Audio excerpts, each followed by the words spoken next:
Hello friends, ओम श्री गणेशाय नमः। जय श्री कृष्ण। आप सभी का स्वागत है आपके अपने यूट्यूब चैनल पर। फ्रेंड्स, आज हम आपको इस वीडियो में बताने जा रहे हैं साल 2023 की अधिक मास की परमा एकादशी, जिसे कमला एकादशी के नाम से भी जाना जाता है, का शुभ मुहूर्त, पूजा विधि, व्रत कथा, महत्व, व्रत पारण के समय के बारे में।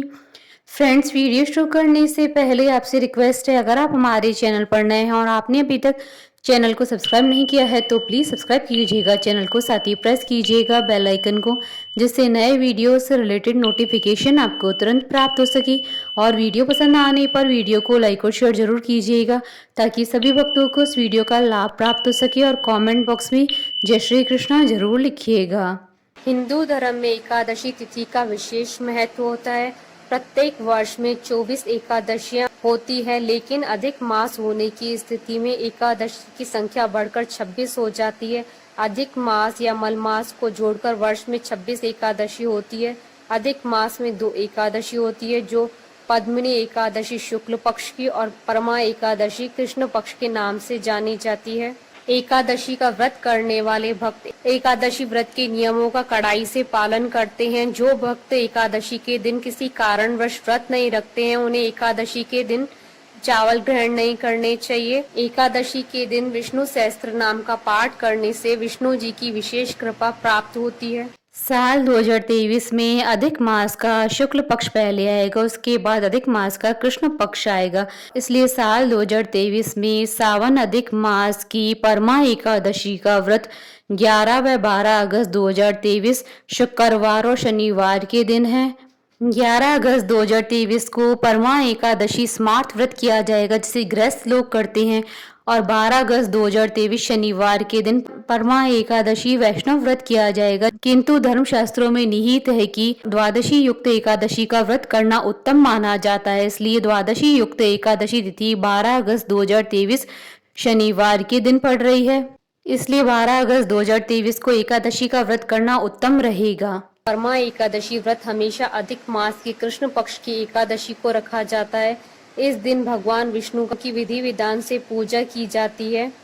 परमा एकादशी के दिन व्रत और पूजा से भगवान विष्णु प्रसन्न होते हैं, उनकी कृपा प्राप्त होती है, साथ ही सिद्धियां प्राप्त होती है। यह एकादशी परम दुर्लभ सिद्धियों की दाता होने के कारण ही परमा एकादशी के नाम से प्रसिद्ध है। यह धन की दाता और सुख ऐश्वर्य की जननी परम पावन है एवं दुख दरिद्रता का दमन करने वाली है। इस एकादशी में स्वर्ण दान, विद्या दान, अन्न दान, भूमि दान और गोदान करना चाहिए। फ्रेंड्स, अब आइए जानते हैं परमा एकादशी के शुभ मुहूर्त के बारे में। हिंदू पंचांग के अनुसार साल 2023 में परमा एकादशी का व्रत 11 व 12 अगस्त 2023 शुक्रवार और शनिवार के दिन है। 11 अगस्त 2023 को परमा एकादशी स्मार्त व्रत किया जाएगा, जिसे गृहस्थ लोग करते हैं। और 12 अगस्त 2023 को परमा एकादशी वैष्णव व्रत किया जाएगा। धर्मशास्त्रों के अनुसार द्वादशी युक्त एकादशी का व्रत करना उत्तम माना जाता है, इसलिए 12 अगस्त 2023 को एकादशी का व्रत करना उत्तम रहेगा, क्योंकि 12 अगस्त 2023 को एकादशी तिथि द्वादशी युक्त रहेगी। सावन अधिक मास कृष्ण पक्ष एकादशी तिथि प्रारंभ होगी 11 अगस्त 2023 को सुबह 5:06 पर और सावन अधिक मास कृष्ण पक्ष एकादशी तिथि का समापन होगा 12 अगस्त 2023 को सुबह 6:31 पर। व्रत पारण का समय रहेगा 13 अगस्त 2023 को सुबह 5:57 से सुबह 8:19 तक। और हरिवासर समाप्ति का समय रहेगा 13 अगस्त 2023 को सुबह 8:19 पर। फ्रेंड्स, अब आइए जानते हैं परमा एकादशी की पूजन विधि के बारे में। परमा एकादशी से एक दिन पहले यानी दशमी तिथि से ही साधक को ब्रह्मचर्य का पालन करना चाहिए। इस दिन प्रातः काल सुबह उठकर स्नान आदि करके स्वच्छ वस्त्र धारण करने चाहिए। इसके बाद एक चौकी पर भगवान विष्णु की प्रतिमा या तस्वीर स्थापित करना चाहिए। भगवान विष्णु की मूर्ति को स्थापित करने के बाद उन्हें वस्त्र, फल, फूल, नैवेद्य और तुलसी आदि अर्पित करनी चाहिए। इसके बाद विधिवत भगवान विष्णु की पूजा करनी चाहिए और परमा एकादशी की कथा पढ़नी या सुननी चाहिए। कथा सुनने के बाद भगवान विष्णु की धूप व दीप से आरती उतारे, उन्हें मिठाई का भोग लगाएं। फ्रेंड्स, अब आइए प्रारंभ करें परमा एकादशी की पौराणिक व्रत कथा। धर्मराज युधिष्ठिर बोले, हे जनार्दन, अधिक मास की कृष्ण पक्ष की एकादशी का क्या नाम है और उसकी क्या विधि है, कृपा करके मुझे बताइए। श्री भगवान बोले, हे राजन, अधिक मास में कृष्ण पक्ष में जो एकादशी आती है वह परमा पुरुषोत्तमी या कमला एकादशी कहलाती है।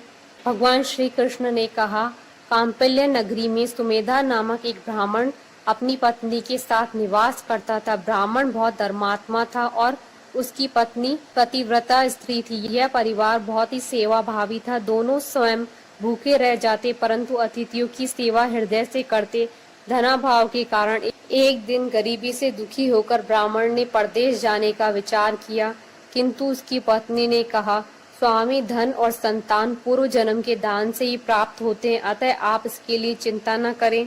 पत्नी की बात ब्राह्मण को जच गई। उसने परदेश जाने का विचार त्याग दिया। एक दिन संयोगवश कौंडिल्य ऋषि उधर से गुजर रहे थे, जो ब्राह्मण के घर पधारे। ऋषि कौंडिल्य को अपने घर पाकर दोनों अति प्रसन्न हुए। उन्होंने ऋषि की खूब सेवा की। उनका सेवा भाव देखकर ऋषि काफी खुश हुए और पति पत्नी द्वारा गरीबी दूर करने का प्रश्न पूछने पर ऋषि ने उन्हें मलमास के कृष्ण पक्ष में आने वाली परमा एकादशी करने की प्रेरणा दी। व्रती को एकादशी के दिन स्नान करके भगवान विष्णु के समक्ष बैठकर हाथ में जल व फूल लेकर संकल्प करना चाहिए। इसके पश्चात भगवान की पूजा करनी चाहिए। इसके बाद ब्राह्मण को भोजन करवाकर दान दक्षिणा देकर विदा करने के पश्चात व्रती को स्वयं भोजन करना चाहिए। उन्होंने कहा कि इस एकादशी का व्रत दोनों रखें। यह एकादशी धन वैभव देती है तथा पापों का नाश कर उत्तम गति भी प्रदान करने वाली होती है। धनाधिपति कुबेर ने भी इस एकादशी का व्रत का पालन किया था, जिससे प्रसन्न होकर भगवान भोलेनाथ ने उन्हें धनाध्यक्ष का पद प्रदान किया था। ऐसा कहकर मुनि चले गए और सुमेधा ने पत्नी सहित व्रत किया। प्रातः काल एक राजकुमार घोड़े पर चढ़कर आया और सुमेधा को सर्व साधन संपन्न, सर्व सुख समृद्ध कर एक अच्छा घर रहने को दिया। उसके बाद उसके समस्त दुख दर्द दूर हो गए और पृथ्वी पर काफी वर्षों तक सुख भोगने के पश्चात वे पति पत्नी श्री विष्णु के उत्तम लोक को प्रस्थान कर गए। अतः हे नारद, जो भी कोई मनुष्य विधि पूर्वक इस व्रत को करेगा, भगवान विष्णु निश्चित ही उनका कल्याण करते हैं। बोलिए भगवान श्री हरि विष्णु जी की जय, सनातन धर्म की जय। हमारे साथ इस वीडियो में अंत तक बने रहने के लिए आपका धन्यवाद। ओम श्री गणेशाय नमः। जय श्री कृष्ण।